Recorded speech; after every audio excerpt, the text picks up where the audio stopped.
with the watershed movement for the judiciary, which has today launched aid with the National Legal Services Authority, it has launched the Veer Parivar Sahayata Yojana 2025, which reaffirms the deep commitment of NASA and the judiciary to the civil personnel, veterans, and their families to ensure that they are provided affordable and also expeditious legal aid while they serve on our borders and also take care of the security and safety of the nations. So my question to you would be, do you think that this is a part of a broader judicial outreach for the defense personnel? And how do you see this changing or altering or improving the relationship between the judiciary and the uniformed forces? Thank you very much, Utkarsh, for your question. You see, as you rightly pointed out, that this scheme has been launched with the unique object of providing legal aid, legal advice, legal assistance to the families and to the army personnel and the paramilitary personnel. And the reason why is very obvious, that because of their unique nature of responsibilities to the nation, the remote places where they was posted, and that they cannot afford to spare themselves to come and fight motivation, that this scheme has been launched to provide them legal assistance. Yes, this scheme, as in the context of the question which you have asked, I would say that yes, it will bring a close proximity between the judicial platform and the army and paramilitary forces to understand their purpose, that how in unique condition, in hard situation, how they are performing their duties. So a sense of responsibility, a sense of that attachment, a sense of a feeling of respect for our armed forces. I think that respect within the judicial space will enhance like anything, and it will give a quicker platform for timely and rather, I would say, out of turn adjudication of the disputes pertaining to the armed forces. So, sir, when we talk about this scheme, if I might ask you also the fact that was there a personal inspiration behind it? How did what did inspire you to conceive a scheme? And did the Operation Sindoor also have an impact? Supreme Court for the very first time came out with a public statement condemning the event episode and also expressing condolences with the life lost. Yes, Utkarsh, the way the Indian armed forces or paramilitary forces have been giving outstanding performance for not the last couple of months, for years to years, and the way they have enhanced their, the trust and faith in the people of India, that they are strong enough to secure and protect the borders of this country, the sovereignty, and the rule of law and the governance and the democratic values. I think that is something that every Indian salutes our forces.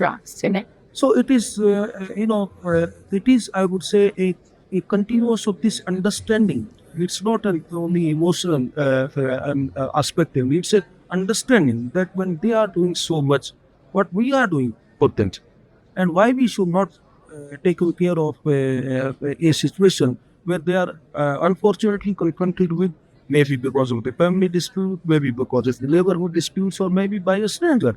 So any eventuality which the army personnel face, we thought that it's our duty, that this platform is actually meant for, that is the mandate under Article 39A or Section 12 of the Regency Authority Act that we carry. So those who are needed, we need to identify. So among the armed forces people, if you see this scheme, the Yojana, which we have asked, you'll find that their family members, the homemakers, their children, and their senior citizen parents. So we have taken care of every one of them with the idea that they do not have an extra siblings when they go to books. So the last question, now you are president to give that role to take over the Chief Justice onward. After we'll have a new executive chairman on my side. Do you think this momentum will carry? Are you hopeful? And also, do you think that this will also extend to Northeast? Yes, exactly. That's a uniqueness of in our, I would say, the judiciary and the National Election Authority platform. The present CJI, Honorable Mr. Justice B.R. Gavi, as executive chairperson of the NALSA, he has been inviting me in each and every function. And most of the functions we attended together. So he made me to understand that what the schemes are going on. So I have done Justice Vikramnath, participating. He is joining today. he has been also participating in all our events. And even before that, Justice Sanjeev Khanna used to invite us. It has been a past practice that all, because everything has to be in continuity. This is not a one person's way. It's an institutional show. Therefore, the institution must continue with these activities, and there has to be a long-term investment. So, therefore, I can very proudly say that my senior, my other colleagues, each one of them, today you will see that there are on some my brother judges who are here all the way. It's only because some of them will look after this situation in due course of time.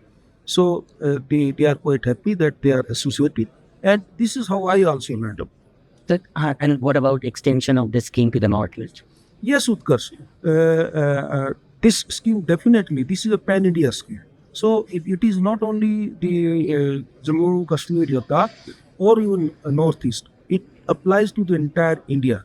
And immediately on all India basis, we are going to establish our legal paid clinics in all the Jilla Sainik boards for the country and in every Rajya Sainik board. And from the army side, any proposal comes that we need to establish these clinics at other some public places also. We will do it, and we will do it at the earliest. So this is a pan-India scheme. It is meant right from Kerala to Srinagar to Kashmir, and from Nagaland, Mizoram to Rajasthan, Gujarat. Everywhere, every corner of India is covered and secured under this scheme.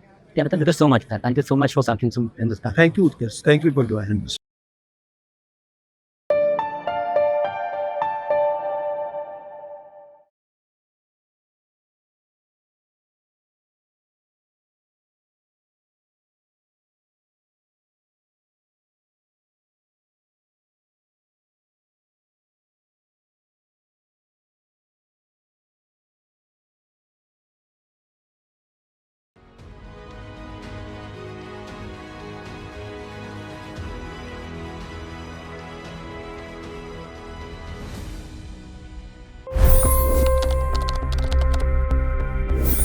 $25 crore गरीब गरीबी को परास्त करके बाहर निकले। For the good of our nation, let's work together and let's truly make America great again. The fastest news breaks. Requested PM saying that look, you will have to speak to Putin and to Zelensky. The biggest news makers. The relationship with India is probably the most important bilateral relationship the U.S. will have for the rest of this century. The capital delivered quite an election result today. Expert analysis. The million-dollar question today is how to stop this dance of death. Ground reports. I'm standing at the crossroad of the Kumbh Mela. Behind me are more than 100 entry ghats. Long-form interviews. Exclusionary politics is reflected in Manipur case as well. You don't bother because this is a small state. Deep dive into burning issues. It's often said DRC could be the richest country in the whole world. It's because of what sits underneath. Why exactly did the US topple the Sheikh Hasina government? HD videos. We don't just break news, we break it down.